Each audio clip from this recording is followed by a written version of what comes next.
Hello mga ka-agri, magandang umaga po sa inyong lahat. Kamusta po kayo mga ka-agri? Ngayon po mga ka-agri, update ko po kayo dito sa ating Red Royal na F1 ng East West na papaya mga ka-agri.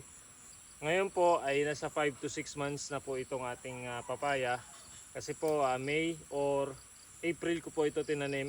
So ngayon po, ito na siya ngayon mga ka-agri, malalaki na yung bunga.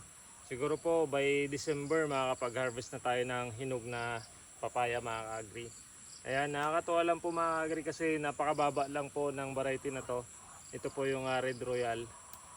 Ang kagandahan lang po sa ganitong variety mga ka-agri na mababa is kapag malakas po yung hangin, hindi po siya ganun ka-apektado. At the same time mga ka-agri, nagtitrim din tayo ng dahon para maiwasan natin yung malakas na impact ng hangin.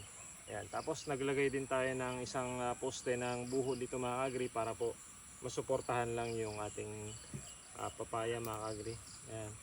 Ganun pa man po mga ka-agri, nakakatuwa po yung ating papaya na to dahil ang lalaki ng bunga na 5 to 6 months old pa lang.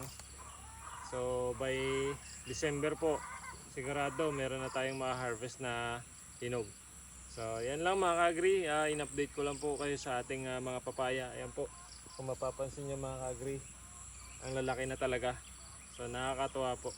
Ayan, marami po salamat mga ka-agri sa inyong pagsuporta, sa inyong pagsubaybay sa mga videos natin.